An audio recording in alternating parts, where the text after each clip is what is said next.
የጄፍሪ ኤፕስታይን መዝገብ ብዙዎችን አስደንግጧል። የበርካታ ታዋቂ መሪዎች፣ ታዋቂ ግለሰቦችና ተጽዕኖ ፈጣሪዎች ስም ዝርዝር በየዕለቱ እየወጣ ይገኛል። በዓለም ላይ አሉ የሚባሉ ተጽዕኖ ፈጣሪዎች ከእርሱ ጋር ስማቸው መያያዙ ብዙዎችን እያስገረመም እያስደነገጠም ይገኛል። ከዚህ ቀደም ከእርሱ ጋር ስማቸው ይያያዛሉ ተብሎ የማይገመቱ ሰዎች ጭምር ነው እንግዲህ ከጄፍሪ ኤፕስታይን ጋር የተያያዙት። ጄፍሪ ኤፕስታይን ማለት 2019 እንደ አውሮፓውያን አቆጣጠር ህይወቱ እስኪያልፍ ድረስ በተለያዩ ደሴቶች፣ በተለያዩ ሆቴሎች፣ በተለያዩ ቦታዎች ላይ እድሜያቸው ለአቅመ ሔዋን ካልደረሱ ሴቶች ጋር ጭምር ታዋቂ ሰዎችን በማገናኘትና ልቅ የሆኑ የወሲብ ፓርቲዎችን ወይም ደግሞ ድግሶችን በማዘጋጀት የሚታወቅ የብዙ ተጽዕኖ ፈጣሪ ሰዎች የልብ ወዳጅ ለመሆን የበቃ ሁሉም ሚስጥሩን የሚያጋራው እንዲህ አይነት ቦታ እንዲህ አይነት ነገር ፈልጋለሁ ብሎ ሚስጥሩን የሚያሾልክለት ኢሜል የሚጻጻፍለት ሰው ሆኖ ቆይቷል። 2019 እንደ አውሮፓውያን አቆጣጠር ላይ እንግዲህ እስር ቤት ህይወቱ ውስጥ አለፈ ተባለ።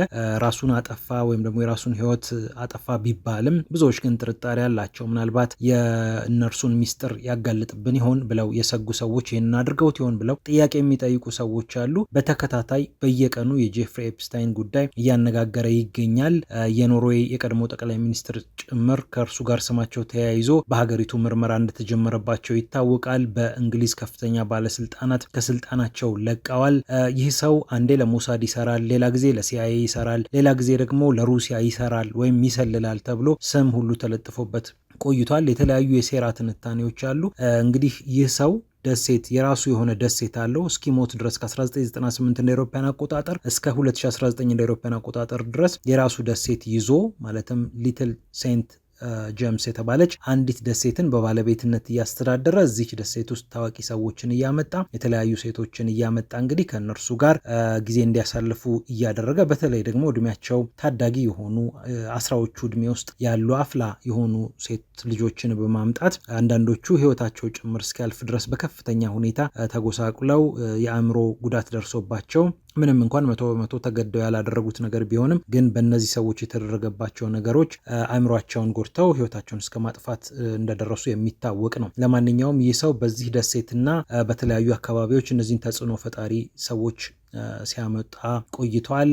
ከቢል ጌትስ እስከ ኤለን ማስክ፣ ከቢል ክሊንተን እስከ ዶናልድ ትራምፕ እንዲሁም ሌሎችም የአውሮፓ የአሜሪካ ከፍተኛ ባለስልጣናት ከጄፍሪ ኤፕስታይን ጋር ስማቸው ተያይዘዋል። በኤፕስታይን የቅሌት ዶሴ ወይም የቅሌት መዝገብ ውስጥ የእነማን ስም አለ ብሎ መጠየቅ አሁን የተለመደ ነገር ሆኗል። እንግዲህ የአሜሪካ ህግ አውጪ ምክር ቤት በከፍተኛ ጫና እነዚህ ዶሴዎች እነዚህ ፋይሎች እንዲለቀቁ የትራምፕ አስተዳደርን ሲወተውት ከቆየ በኋላ የትራምፕ አስተዳደርም ስማቸው ከዚህ ሰው ጋር የተገናኘው ፕሬዚዳንቱን ለመሸፈን ጥረት ሲያደርግ ነበር ቢባልም በኋላኛ ችግር የለብንም ሁሉም ሰነዶች ሊወጡ ይችላሉ ብለው በመፍቀዳቸው ምክንያት እንግዲህ ዶናልድ ትራምፕ እና አስተዳደራቸው በፍትህ ሚኒስቴር አማካኝነት የተለያዩ ሰነዶች እንዲወጡ እየተደረገ ይገኛል። አሁን በቅርብ ከቀናት በፊት ጃንዋሪ 30 ላይ የወጡት ሰነዶችን በጣም ብዙ አስደንጋጭ ነገሮችን ይዘዋል። 180,000 ምስሎችን 2,000 ቪዲዮዎችን እንዲሁም ደግሞ በአጠቃላይ 3 ሚሊዮን ገጾችን የያዙ የተለያዩ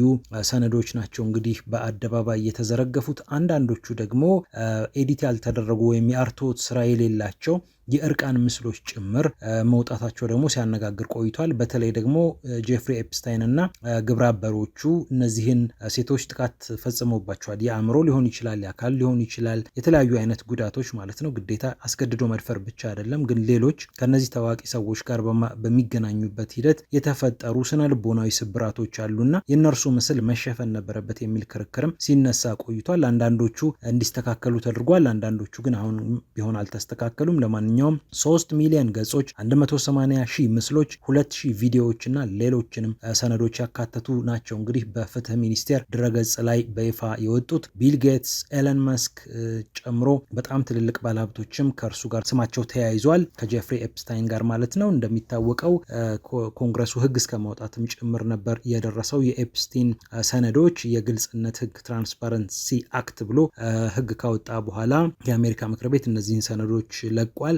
ስማቸው ከተነሱና በቅርብ ቀናት ውስጥ ስማቸው ከኤፕስታይን ፋይሎች ጋር የተያዙ የተለያዩ ባለሀብቶች አሉ። አንደኛው ኤለን መስክ ነው። ኤለን መስክ የዓለማችን እንግዲህ ቁጥር 1 ቢሊዮነር ነው። በቅርቡ ደግሞ የተለያዩ ኩባንያዎችን በጋራ ወጥ በማድረግ በጣም ግዙፍ ኩባንያ እየመሰረተ ያለ ሰው ነው። ኤክስ ወይም የቀድሞውን ትዊተር በማስተዳደር ይታወቃል። ከገዛው በኋላ ስፔስ ኤክስ የተሰኘ ሳተላይቶችን የሚያመጥቅ እንዲሁም ደግሞ ስታርሊንክ የተሰኘ ኢንተርኔትን የሚያሰራጭ ኩባንያ እንዳለው ይታወቃል። ቴስላ የተባለ የኤሌክትሪክ መኪና እንደሚያቀርብም ወይም ደግሞ እንደሚያመርትም ይታወቃል። ብቻ ተጽዕኖ በጣም ከፍተኛ ነው እና 2012 አካባቢ ጀምሮ ከኤፕስታይን ጋር ይመላለስ እንደነበርና ኢሜይል ይጻጻፍ እንደነበር ነው የተሰማው።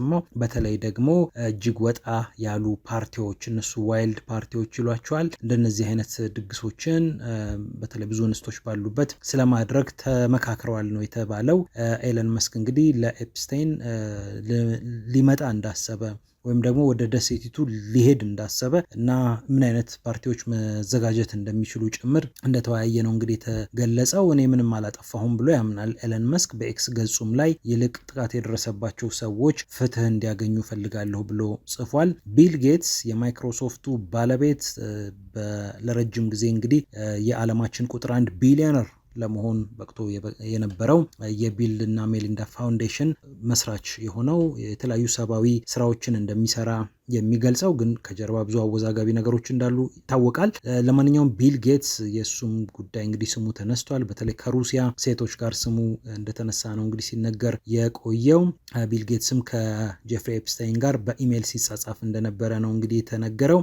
በነገራችን ላይ ያው በትዳር ህይወቱ እንግዲህ ብዙ የታወቁ ነገሮች ተፈጥረው በኋላ ወደ ሌላ ትዳር እንዳመራም የሚታወቅ ነው። ለማንኛውም ሜሊንዳ ጌትስ የሱ የቀድሞ ባለቤት ከኤንፒአር ጋር በነበራት ቆይታ የተናገረችው ነገር አለ። እነዚያ ሴቶች ያሳዝኑኛል፣ ስለዚህ ቢል ጌትስም ራሱን መከላከል ይኖርበታል የሚል ነገር ተናግራለች እና በትዳሯም በብዙ መንገድ ተፈትና እንደነበረ ነው እንግዲህ የተናገረችው። ትንሽ ደስተኛ ያልሆነችበት ወይም የተፈተነችበት የትዳር ህይወት እንደነበረ ነው እንግዲህ ሲነሳ የነበረው። የአሜሪካው ፕሬዚዳንት ዶናልድ ትራምፕም እንዲሁ ስማቸው ከኤፕስታይን ዶሴ ጋር እንደተያያዘ ይታወቃል። እነዚህ ሰዎች እንግዲህ ከኤፕስታይን ጋር የሚጻጻፉት በዋናነት በደሴቲቱ ስለመሄድ ወይም በሌሎች አጋጣሚዎች በሌሎች ስፍራዎች ላይ ሊሆን ይችላል ከተለያዩ ሴቶች ጋር ለመቅበጥ በመፈለጋቸው ምክንያት ነው እንግዲህ ስማቸው የሚነሳው። ዶናልድ ትራምፕ ለረጅም ጊዜ አግኝቸው አላቅም፣ ብዙም ያን ያህል ወዳጅም አልነበርንም ብለዋል። ግን በጣም በርካታ ፎቶግራፎች ግን ተሰራጭተዋል። ይሄም ሰነድ የቅርቡ ቀናቱ ሰነድም ከመለቀቁ በፊት ብዙ ነገር እንደተባለ የሚታወቅ ነው። ለማንኛውም እሳቸው ያው በእንትን ደረጃ አይጠረጠሩም ማለት እነዚህ ታዳጊዎችን አቢዙ አድርገዋል የሚል የነጠረ ክስ አልወጣባቸውም። ግን በአጠቃላይ አዝማሚያውና ድባቡ መልካም ባልሆነ ስፍራ ላይ መገኘትም ጭምር ለነዚህ ተጽዕኖ ፈጣሪዎች ያው ብዙ የሚያጠለሽባቸው ነገር እንዳለ የሚታወቅ ነው። ለማንኛውም ዶናልድ ትራምፕን ጨምሮ እንግዲህ የተለያዩ ሰዎች አሉበት። እንደሚታወቀው ደግሞ ቢል ክሊንተንም በምስላቸው በተደጋጋሚ እንደታየ ይታወቃል። ቢል ክሊንተን እና ሂላሪ ክሊንተን በጋራ ወደ ኮንግረሱ ሄደው ይህንን ጉዳይ በተመለከተ እንደሚመሰክሩና ለአጣሪ ኮሚቴው ለምርመራ የሚሆን ግብአት እንደሚያቀርቡ ይታወቃል። ቢል ክሊንተንም እንዲሁ በመዋኛ ገንዳ ላይ እንግዲህ እርቃናቸውን ሆነው የሚያሳዩ ምስሎችን ተመልክተናል። ሁሉም ሰዎች ከኤፕስታይን ጋር ተገናኙ፣ ተጻጻፉ ማለት ጥፋት አጥፍተዋል ወይም በወንጀል ሊለካ የሚችል ተጠያቂነት የሚያስከትል አንዳች ድርጊት ፈጽመዋል ማለት ላይሆን ይችላል። ግን የነበረውን ከባቢ በመመልከት ብዙ ሰዎች በዚህ ቦታም መገኘት መልካም አይደለም የሚል መከራከሪያ ያቀርባሉ። ለማንኛውም የኤፕስታይን ቅሌት የኤፕስታይን ዶሴ እየተባለ እንግዲህ ዓለም አሁንም ድረስ እያወራበት ይገኛል። ሰውየው ከሞተ 7 ዓመት ተቆጥሯል። ነገር ግን አሁንም ዓለም ስለርሱ እያወራ ነው። የዓለም ተጽዕኖ ፈጣሪ ሰዎች መሪዎችም በዚህ ጉዳይ ላይ ስማቸው በሚገባ እየተወገዘ ይገኛል። የሰውየው በዚህ ደረጃ ሰዎችን የመቆጣጠር አቅሙን በጣም አስገራሚ ነው። ያው ከሞሳድ ከሲአይኤ ጋር ግንኙነት አለው የሚለው ክስም እንደተጠበቀ ነው።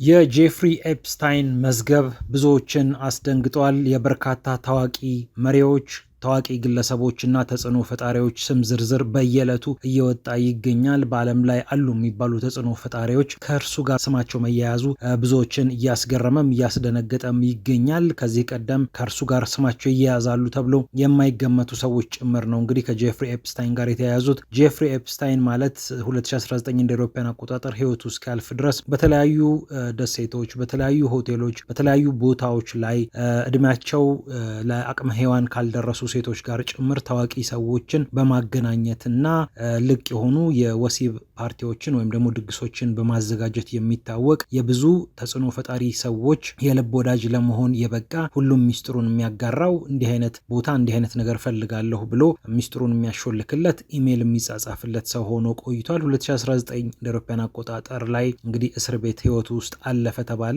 ራሱን አጠፋ ወይም ደግሞ የራሱን ህይወት አጠፋ ቢባልም ብዙዎች ግን ጥርጣሬ አላቸው። ምናልባት የእነርሱን ሚስጥር ያጋልጥብን ይሆን ብለው የሰጉ ሰዎች ይህንን አድርገውት ይሆን ብለው ጥያቄ የሚጠይቁ ሰዎች አሉ።